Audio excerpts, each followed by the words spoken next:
All right, welcome back. We took a recess because there were no people to testify, but we did promise that we would keep the hearing open until 6 p.m. and some more people have shown up to testify. Again, this is the public hearing on the Guam Cannabis Industry Act, and I'm joined here with Senator Luis Muñoz. Thank you for staying the whole way through.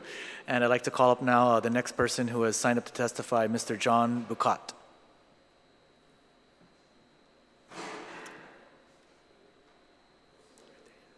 Please just have a seat, turn on the microphone, and then begin by introducing yourself, and then you can begin. My name is John Bucat, and I'm actually here today to tell a story about how this, this thing that we're trying to get passed helped me be where I am right now. So back in 2008, I was involved in a really bad car accident, and I was diagnosed with generalized anxiety disorder, panic disorder, and PTSD. So, sorry, I'm nervous. It's okay, no problem. And so I appreciate your testimony today. So, I know it's difficult for people to talk about. That's why we appreciate everyone who's shown up today to provide testimony. Yes. So thank you. Please continue. So after I was diagnosed with that, I couldn't understand what was going on with me. I couldn't get out of bed. I couldn't eat. I was actually, I resigned from work, so I couldn't work anymore. And when I eventually got up the courage to go see a doctor, that's when I was diagnosed with these disorders. So being new to this, I didn't know how to handle it. I just wanted to be better, take care of my family. I had a 2-year-old daughter and a daughter on the way. So I was prescribed medication. I was put on Clonopins, Xanax, and a few other painkillers. And I really didn't like how it was making me feel. It wasn't making me better. I actually lost a considerable amount of weight. I was 250 pounds. I went down to 85 pounds. So a lot of my family members were actually preparing for death.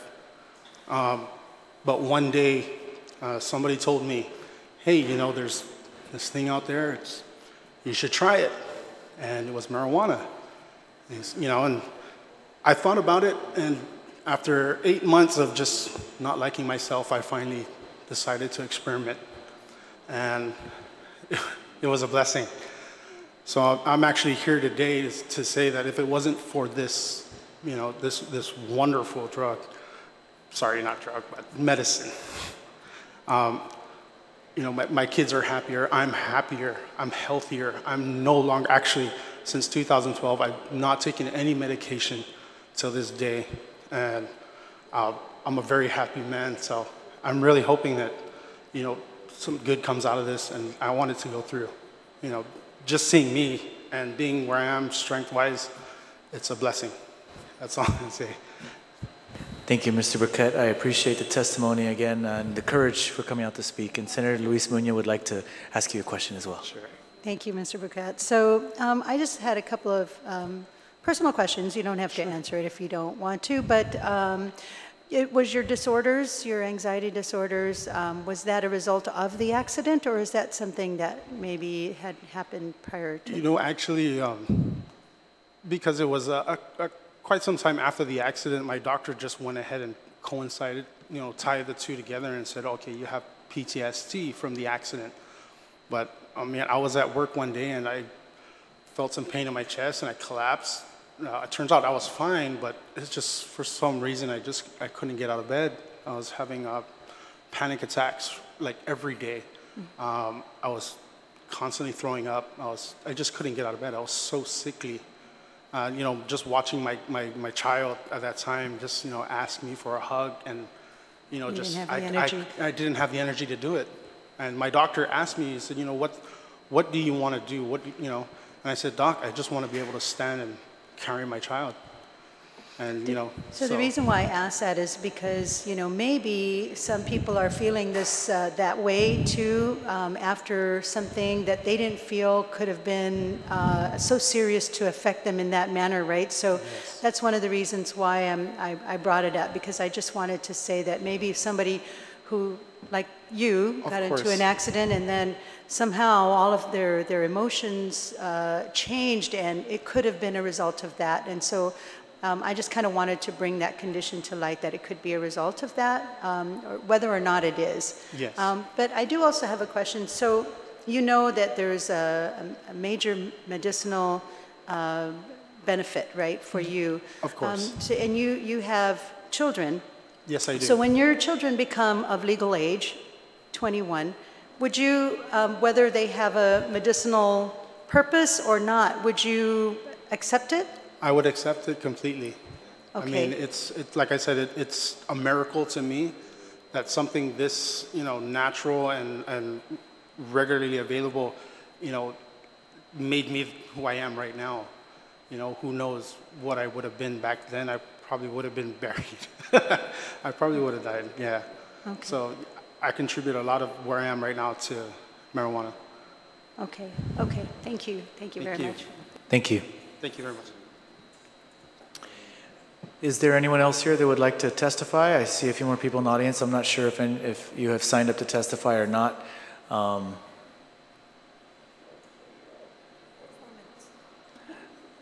Otherwise, the hearing will end in 3 minutes, unless anyone else has any more testimony.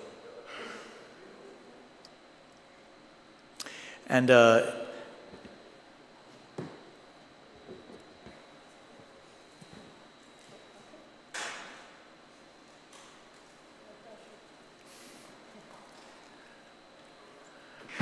hello, thank you. Pauline. Pauline Laxon. Yes, that's me. Senators, thank you for your time. I'm actually visiting from Chicago, and I learned about this bill. I am definitely in support. I think it would be great to be able to regulate this as well as be able to tax it. That's about all the comments I have, but thank you for your time. Thanks. Is it legal in Chicago? It is medically, yes. And we have recriminalized it. So I think we're also going towards a path with our current mayor in order to recriminalize it again in order for it to be fully legal. Okay. Yeah. Sure. Go ahead. I guess it's a good insight to have you here. Thank you so much for spending some of your vacation time here at the public hearing. But I did want to ask, so what is your feeling, you said you're from Chicago? That's correct. So what is your general feeling about cannabis with the population that you coincide with in Chicago? Yes. From my social circle, I find that the people who use it recreationally as well as medically are fully productive in society, accountants, lawyers, teachers as well. So I personally don't have a problem with it. That's one of the things that I wanted to bring to light, that, to break that stigma that, it's just people who are hanging out in alleys, maybe there's more alleys in Chicago than there is in Guam, and they're just hanging out in dark spaces and, lighting it up and passing it around. Like it's a crime, right. But what you're saying is that they are professionals, they are contributing to society as a professional, and they are using cannabis as a way to de-stress. And so that's one of the things that I wanted to ask you about, within your community out there in Chicago, what is that basic feeling about cannabis? Right. Yeah, okay. Yeah, definitely in support. Thank you. Thank you so much. Thank you too. Thank you, Senator, and thank you, Ms. Laxon. Thank you both. And with that, unless there's anyone else that would like to testify, sir, are you Mr. Mark Lamb? Hi, please join us. Please turn on the mic, and then introduce yourself before you begin. Thank you. Yeah. Hi, my name's Mark Lamb. I'm also from Chicago, though hometown is Cincinnati, Ohio. And thank you for, even though I'm not native to Guam, thanks for listening to me.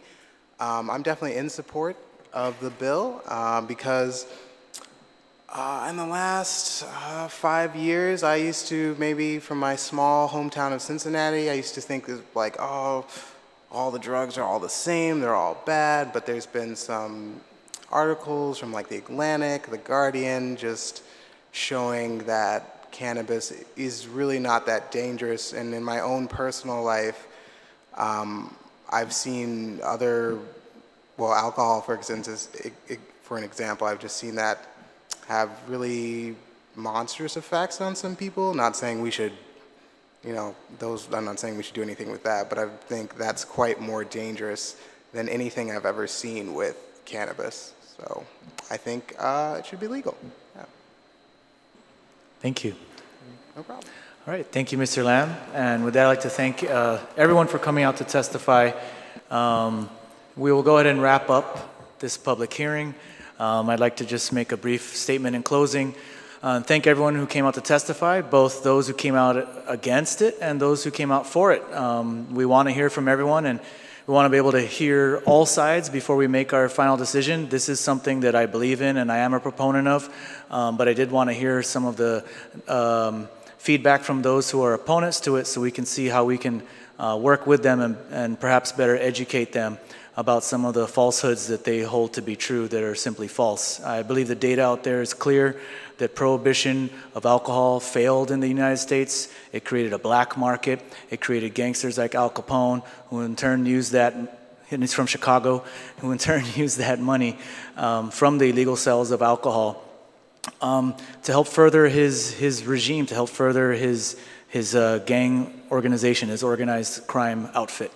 And so we've seen how prohibition has failed in the past, and I've said this before, that the 18th Amendment made alcohol illegal in the US, and it is the only constitutional amendment that was so bad it got repealed. No other constitutional amendment has been repealed. That's how much of a failure prohibition was. And I'm seeing that the same thing is holding true for the prohibition of cannabis. We do not see it getting rid of cannabis. The use is widespread. There's data showing that Guam is third in the world per capita for consumption of cannabis. So it's something that's there. It's something that we're turning a blind eye to, and I think it's something that we need to bring out into the light, address openly and honestly, and look at ways we can regulate the industry, tax the industry, and generate revenues. And from that tax, we can use that tax for educational purposes, particularly education that helps prevent drug abuse and substance abuse. And we need to differentiate between substance use and substance abuse. Anything can be used, anything can be abused. Too much of anything, even a good thing, is a bad thing. We have Dr. Akoma, who spoke earlier, who even mentioned, and I tell this to people all the time, but they don't always believe me, so I'm glad that Dr. Akoma said it on the record, that you can actually die from an overdose of water. Believe it or not, water, something that we require for our life, you can die from if you drink too much water in one day, in one sitting. It'll actually cause problems with your kidneys and other organs as there's too much water in your bloodstream actually for your body to function properly. So too much of anything is bad. So we need to differentiate between, again, substance use and substance abuse. Now, what drives people to substance abuse? There's various things that drive people to substance abuse. There's probably socioeconomic factors. There's probably psychological factors. There's probably factors from their home life, probably some instances of abuse, and other issues that drive people towards substance abuse. Now, we need to treat substance abuse as a disease, and we need to also prevent substance abuse. And how do we do that? We need to do that through money, through taxing this, regulating it, and then using those taxes to be able to fund programs that help prevent substance abuse and also help treat those who are stuck in addiction. And that's the major reason why I've pushed for this measure, and I hope that in the coming days and weeks I can convince the rest of my colleagues to support me in this measure. And with that, I'd like to thank everyone for their participation today, and I will close today's public hearing on the Guam Cannabis Industry Act. Thank you all for coming out.